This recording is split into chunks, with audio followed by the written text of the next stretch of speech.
ak mbooloo yi ànd ak moom yëpp parce que li ñu def ñun ñëpp la war képp ku laal xale suñu responsabilité morale la ñu ànd ak yow donc su may kàddu du ci bëri kàddu sant la mais aussi li ñu gis fii tey dafay wane ne bu ñu joxantee loxo lëkkaloo mën nañu def lu rëy parce que lii leçon la pour ñëpp leçon la pour ñëpp et bi ñu demee Almadies wax nañ ko sëriñ bi yaakaar naa ne lii benn jalon rek la yeneen jéego war nañ ci topp xale yi fi teew fii tey ak yeneen xale yi nga xamante ne yàlla dogaloon ñu teew bu école du ubbi ñu mën a reconstituer seen matériel scolaire école yi itam naka noonu.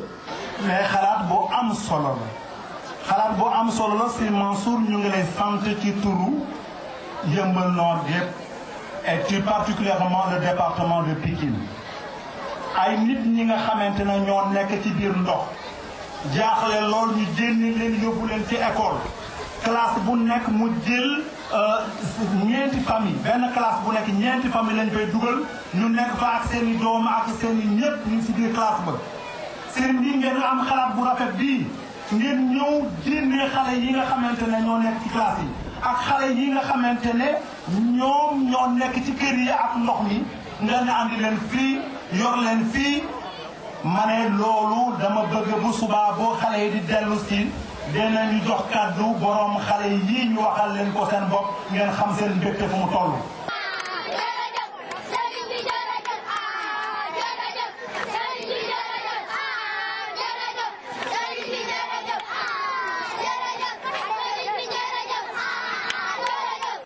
Un don de Dieu.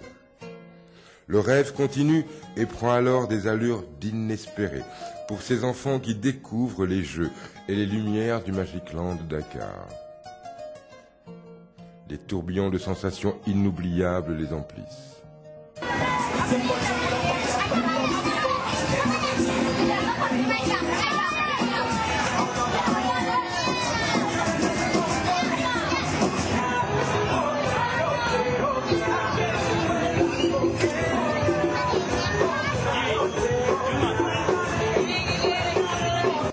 Le parc zoologique de Hann est visité.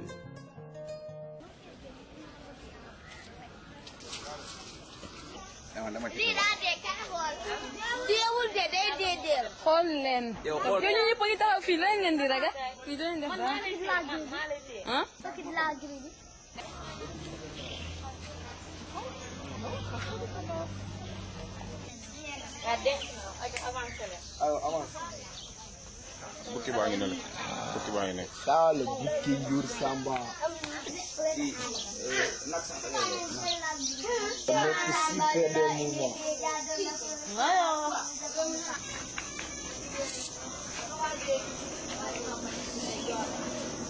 L'île de Gorée fait aussi partie du programme de réjouissance. Chaloupe, égayée par leurs cris de joie, traversée en mer inédite pour la majorité d'entre eux, et Dieu, qui mêle son bon vouloir à toutes ses grâces, les met, mais est-ce un hasard, sur le chemin d'un président de la République qui sortait de son palais. Maître Abdoulaye Wade en personne. Non, ils ne rêvent pas. Ils n'ont pas non plus rêvé quand la proximité de Mboro leur fait découvrir Tivaouane, la ville sainte pour une imprégnation totale dans la spiritualité. Souvenir inoubliable. sëriñ ne ñoo ngi leen delloo ziar bu baax a baax. di leen ñaanal yàlla. ne ñoo ngi leen di ñaanal yàlla. tànk yi ngeen jóge ba ñëw. tànk yi ngeen jóge ba ñëw fii. yàlla nañ ko yàlla defal muy tànku barke. yàlla nañu ko yàlla defal muy tànki barke. def ko muy tànku yërmande. defal nu ko muy tànki yërmande.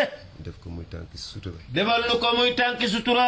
def ko it muy tànki faju aajo. defal nu ko muy tànki faju aajo. Yal na yàlla saxal jàmm ji ngeen ñaanal nag borom xalaat yi nga xam ne ñoo def yi dégg ngeen ñaanal leen ñu gudd fan bu baax a baax ba li nga xam ne ñu ngi ko bëgg fii ci réew mi bëgg ko ci yéen yàlla sotal ko ci barke yonent bi ñu bëggal seen waajur yi yëpp te moo di kenn ku nekk ci place bu ñoŋ place bu yaatu place bu dal place boo xam ne bi yéen ñëpp bu ngeen ci delloo jàmm rek lay doon yàlla na ko yàlla def nag ci barke Seydina Muhammad soxna yi ñu ngi leen di sant yéen it bu baax ci taxawaay yi rafet na lii moom ku ko gis rek sa xel war naa dem ci lu bare bari yàlla nañu yàlla delloo si nag Sénégal fi mu toll nii xel yee dem waaye yàlla na yàlla delloo si leen ba kenn ku nekk boo gisee lii sa xel am ci lu mu war a dem mu wóor la ni it am nga loo ci participation boo ci war a def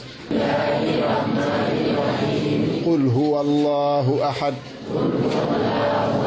allahu samad lam yalid walam yulad walam yakun lahu kufuwan ahadun allahumma balligh ثواب هذه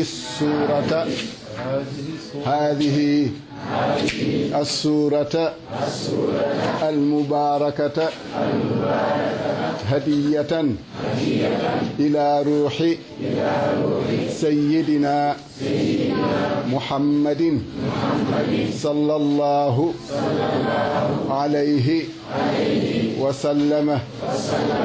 Bénédiction qui préconise à ses enfants citoyens en devenir du numérique et déjà citoyens d'une planète virtuelle malléable et sans frontières, maniant avec une dextérité surprenante le téléphone portable, client assidu des cybercafés où le net n'a aucun secret pour eux, tout cela au cœur de la misère et du dénuement, paradoxe de ce pays qu'est le Sénégal. L'aventure festive tire à sa fin, le but est atteint. Les enfants sont heureux.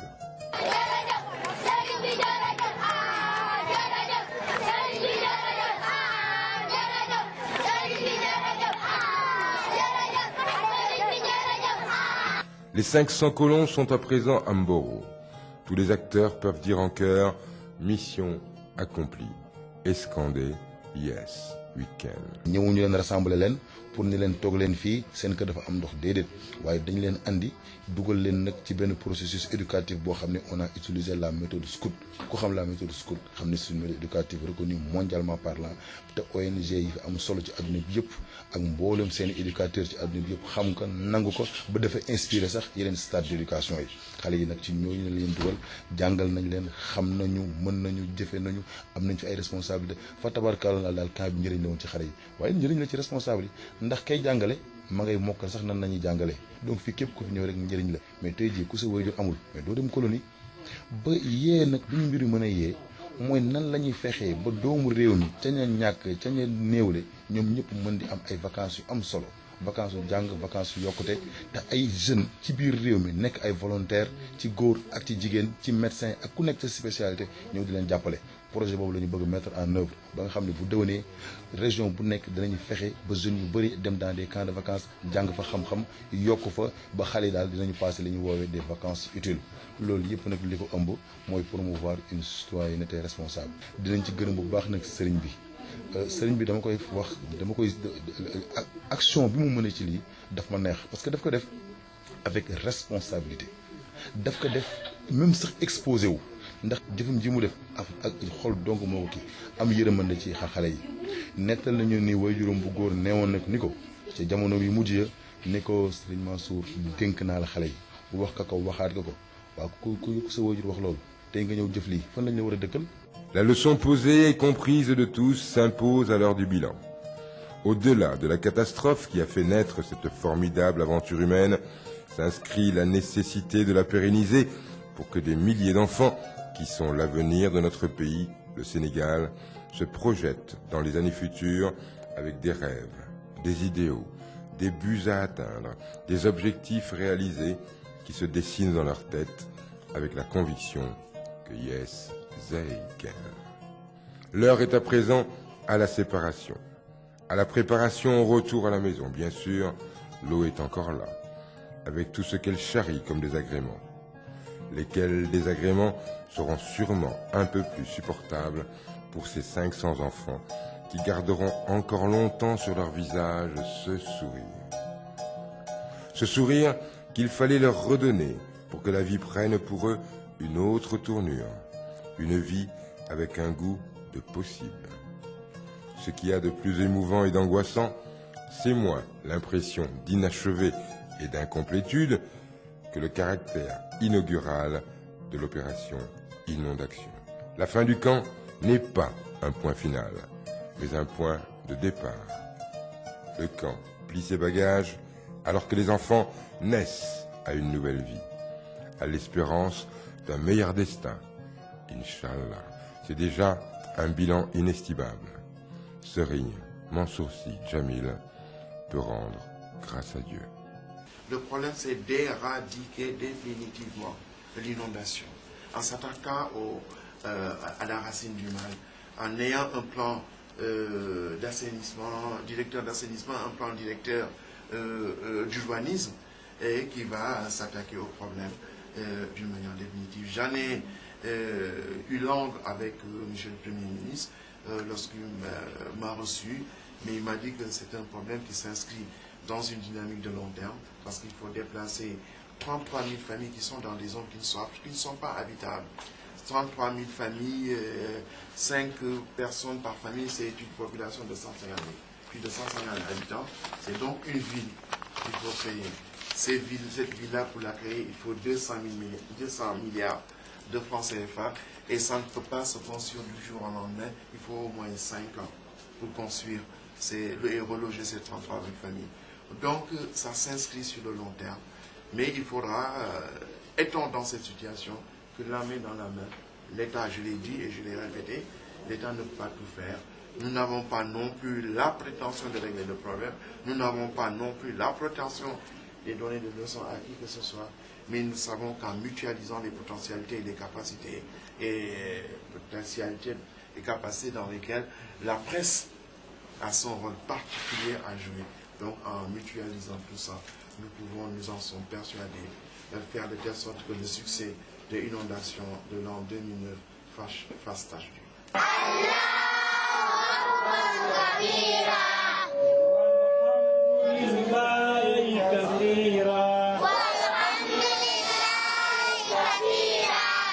وسبحان الله بكرة وأصيلا